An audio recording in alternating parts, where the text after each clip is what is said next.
Bonjour à toutes et tous dans cette vidéo du cours de diffusion de particules où on va s'attacher à réaliser un bilan de particules unidimensionnel en géométrie cartésienne. Alors à quoi ça sert ce genre de bilan de particules? Ben, ça sert à répondre au problème qu'on va poser par exemple ci-dessous. Imaginons que vous avez une chambre, on fait une vue du haut d'une maison par exemple. Vous avez une chambre ici que vous venez de repeindre et donc dans cette chambre, comme c'est en train de sécher, vous avez une forte concentration en solvant qui s'évapore de la peinture, et donc vous avez une forte odeur dans cette chambre que je matérialise ici par la couleur jaune. Et puis, il y a une petite porte que vous avez laissée ouverte, et il y a un couloir. Un long couloir comme ça qu'on imagine, et on imagine que ce couloir, voilà, il a une extrémité ouverte vers l'extérieur. Et la question que vous vous posez, c'est comment évolue dans le couloir la concentration en particules, la concentration en peinture, l'odeur en peinture.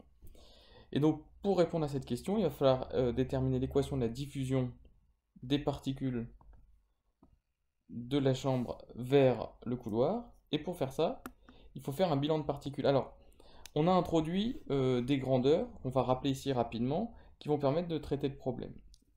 Tout d'abord, comment exprimer la concentration en particules? Eh bien, elle va être différente ici, qu'ici, qu'ici, qu'ici. Donc, on va à chaque fois regarder dans un petit volume élémentaire. Donc, ici, bon, dans un cas général, on pourrait prendre un petit volume delta tau. Et la quantité de particules qu'on veut compter dans le volume delta tau, il s'appelle delta n. Et il est proportionnel à delta n par une grandeur qu'on appelle petit n, qui dépend de l'endroit où on est et du temps, et delta tau. Et n de mt, c'est ce qu'on appelle la densité volumique de particules. Elle s'exprime en particules par mètre cube, ou tout simplement en par mètre cube, et celle qui renseigne sur la concentration en particules en un point donné. Une deuxième grandeur importante, c'est cette fois-ci une grandeur qui va traduire le mouvement des particules. Donc on imagine bien qu'en fait, il va y avoir diffusion des particules de la gauche vers la droite. Donc ça va être représenté par un vecteur, qu'on nomme le vecteur J, qui dépend de l'endroit, alors Jn même, vu qu'on va parler du vecteur densité de courant de particules, qui dépend de l'endroit où on se situe, m, et du temps. Et l'unité de J, ça va être les particules par mètre carré par seconde. Donc, donc, lui, ça va, donc les particules sont pas vraiment une unité, donc ça va être des mètres moins 2 secondes moins 1, alors que n, lui, était en particules par mètre cube, donc en mètres moins 3. Alors, si on veut compter, par exemple, le nombre de particules qui traversent une section pendant une seconde, il suffit, c'est ce qu'on va appeler le flux de particules à travers la surface, et il suffit d'intégrer Jn sur la section. Et donc cette fois-ci, phi n, lui, sera en particules par seconde, alors, ou en seconde moins 1, directement. Donc voilà les grandeurs essentielles du cours de diffusion thermique qu'on va relier. Donc Jn, le nombre de particules qui vont traverser 1 mètre carré de surface par seconde. Phi, le nombre de particules qui vont traverser une surface par seconde. Et n, la densité volumique de particules qui s'exprime en mètre moins 3. Et donc, le bilan de particules va permettre de relier ces différentes grandeurs. Donc l'objectif de réaliser le bilan de particules pour ensuite obtenir l'équation de diffusion de particules, c'est de déterminer l'évolution de la concentration en particules n en tout point et à chaque instant. Alors notamment, nous, le domaine qui va nous intéresser, c'est le couloir ici, dans lequel on veut savoir l'évolution de n. Alors déjà, quand on analyse notre système, on s'aperçoit que la direction la plus importante ici, ça va être celle caractérisée par le vecteur EX, étant donné que la dimension de notre couloir suivant EX est très grande devant les autres dimensions. Et donc on va pouvoir faire l'hypothèse qu'ici n dépend de la variable x et du temps essentiellement. Il n'y a pas de dépendance de n par rapport aux autres variables cartésiennes. Donc on va supposer que n dépend de x et du temps. Et donc, comme c'est une évolution complexe, on va d'abord s'intéresser à une toute petite portion du système, comprise entre deux abscisses très proches, x et x plus dx.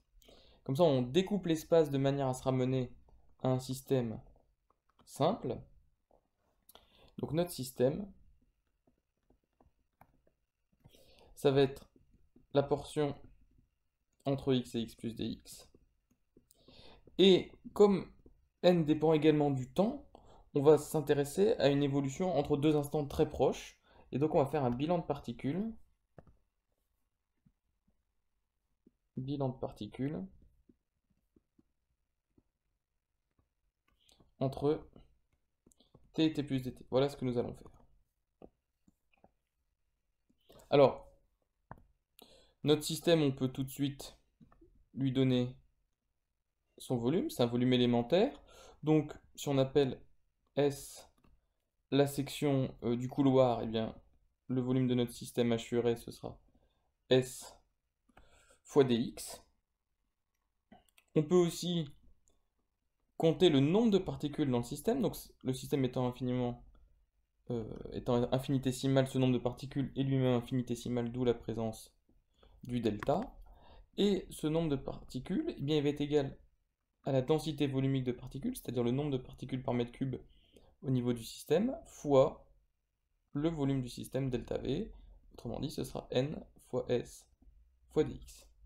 Donc voilà, on a nos notations qui vont nous permettre de faire le bilan de particules. Alors que dit le bilan de particules?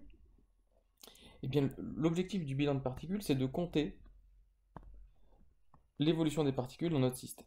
Alors, il y a 4 grandeurs à considérer. Parce qu'on regarde ce qui se passe entre t et t plus dt. Entre t et t plus dt, il y a des particules qui rentrent et il y a des particules qui sortent. Les particules qui rentrent sont caractérisées par un flux, que je vais noter le flux de particules en x. Les particules qui sortent sont caractérisées par un flux de particules, qui est le flux de particules en x plus dx. S'il y a des particules qui rentrent et des particules qui sortent, le nombre de particules dans le système potentiellement peut changer. Donc, il va y avoir 4 grandeurs importantes. Il y a le nombre de particules dans le système à l'instant t, c'est-à-dire à l'instant initial. On l'appelle nombre de particules à l'instant t. Il y a le nombre de particules dans le système à l'instant d'après, l'instant final de notre bilan, c'est t plus dt. Donc delta n de t plus dt. Ensuite, il y a le nombre de particules rentrées en x pendant dt. C'est-à-dire, c'est le nombre de particules qui ont traversé la section ici pendant la durée du bilan qu'on considère, c'est-à-dire pendant dt. Alors j'ai fait une toute petite erreur ici, c'est pas un bilan de particules entre t et dt, mais entre t et t plus dt. Donc c'est un bilan de particules pendant une durée dt. Le nombre de particules rentrées en x pendant dt, c'est, je vais l'appeler particule. Pour l'instant, je lui donne pas de symbole, particule entrée en x. Et on a cette fois-ci le nombre de particules sorties en x plus dx, toujours pendant la durée du bilan, pendant dt. Et donc là, je vais l'appeler particule sortie en x plus dx. On verra comment le calculer ensuite. Donc, il faut maintenant relier ces 4 grandeurs. Le nombre de particules à l'instant initial dans le système, le nombre de particules à l'instant final dans le système, le nombre de particules rentrées en x et le nombre de particules sorties en x plus dx. Alors, pour faire ça, si vous ne voyez pas tout de suite quel est le chemin à faire, on peut passer sur le côté et faire un petit exemple. Imaginez une salle de classe avec une entrée, une sortie. On regarde un cours qui va durer de durée 1 heure. Et on a un nombre d'élèves dans la salle, n. Donc on aura n initial, c'est le nombre d'élèves au début du cours. N final, le nombre d'élèves à la fin du cours. On va avoir un nombre d'élèves entrés pendant le cours. Et un nombre d'élèves sortis pendant le cours. Et quelle est la relation entre les grandeurs? On peut dire que le nombre final d'élèves, c'est quoi? C'est le nombre d'élèves initial, plus les élèves qui sont entrés pendant le cours, moins le nombre d'élèves sortis pendant le cours.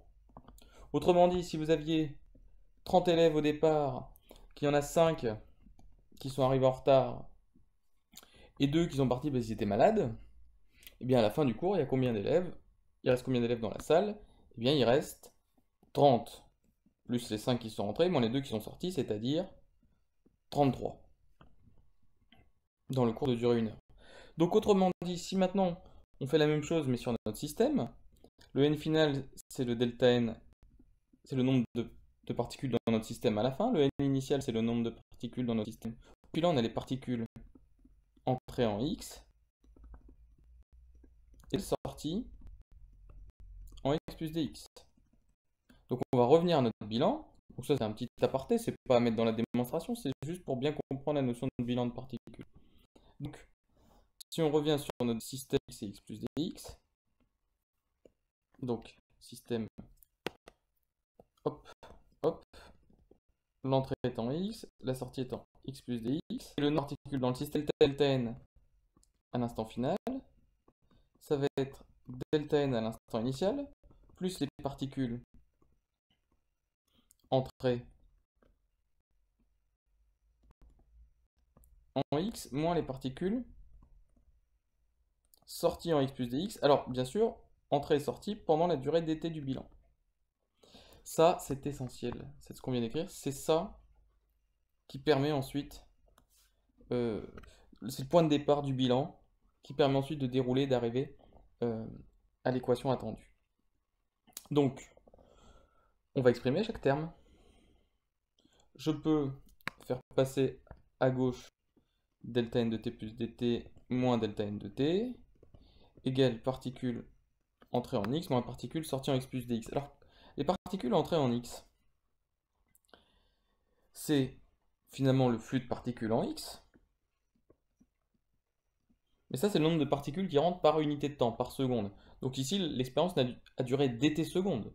Donc il faut que je multiplie le nombre de particules entrées par seconde par la durée de l'expérience qui est dt. De même, les particules sorties en x plus dx, eh bien, je vais compter le flux de particules sortantes, mais ça, le flux est en particules sortant par seconde, donc il faut que je multiplie par la durée de l'expérience qui est dt. Et bien maintenant, on va dérouler les calculs. Delta n, on sait que c'est le nombre de particules dans le système, c'est aussi donc le nombre de particules dans le système en t plus dt. Donc petit n, c'est le nombre de particules par mètre cube, donc je vais multiplier par le volume du système que j'ai noté, pas delta tau ici, mais delta v. Moins le nombre de particules par mètre cube dans le système, n, à l'instant t, fois delta tau. C'est-à-dire que n, c'est à chaque fois la densité volumique de particules dans le système, donc elle est en particules par mètre cube, donc si je veux le nombre de particules, il suffit de multiplier par le volume du système, delta tau. Égale. Alors phi n, on sait que c'est l'intégrale de Jn sur la section ici en x.